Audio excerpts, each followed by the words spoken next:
Okay, now we're going to Opponent's Tool. This is the beast of all the applications.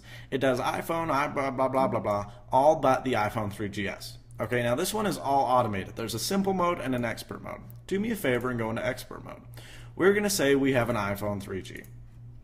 Now it's going to automatically relocate my firmware. There you go, and I advance to the next step. Now this isn't for my iPhone 3GS. This is my iPhone 3G file, I think. Maybe not. It's going to screw it up anyway. And I'm going to click General and click this blue arrow. Now do everything I do. It depends on your root partition. This does memory that is on the jailbroken side versus the regular side.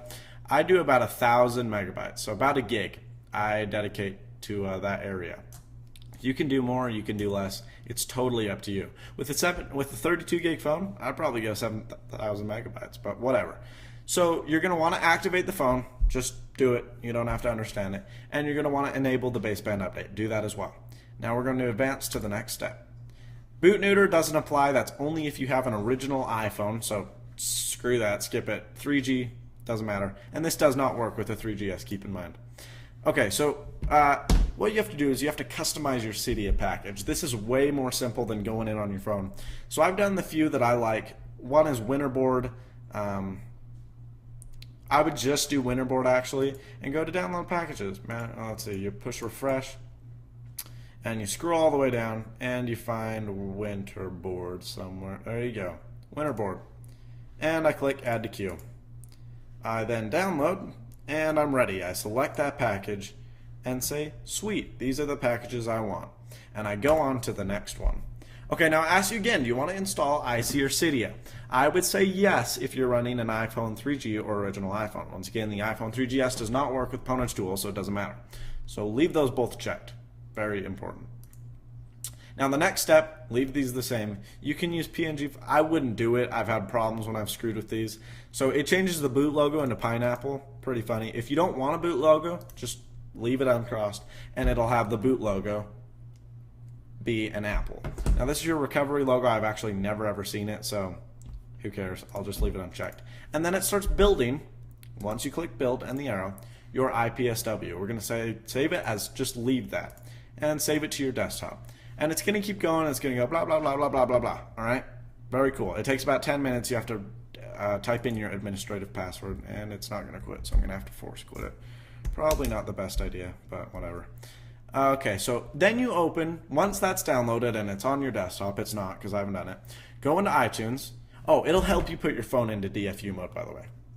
So iTunes may not, but it should automatically launch when it discovers an iPhone in DFU mode.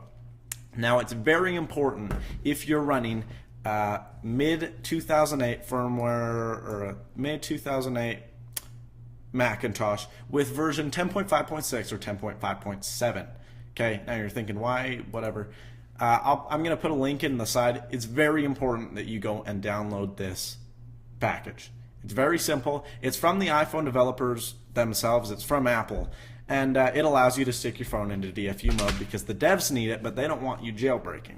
So first you have to register with the iPhone dev team. It's very simple. You give them your email address, password. You're automatically accepted. It's free.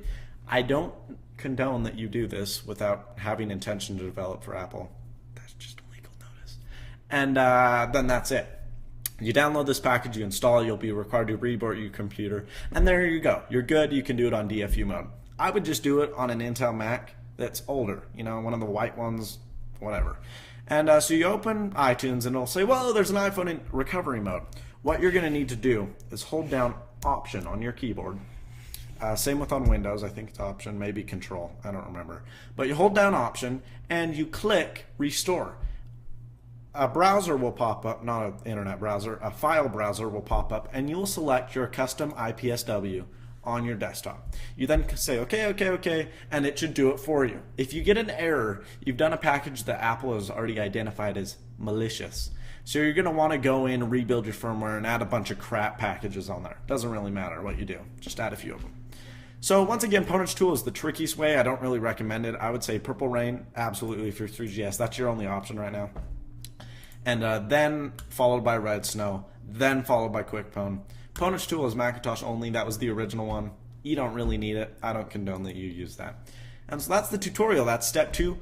Next, how to use and make the best out of your jailbroken device. Welcome to the dark side.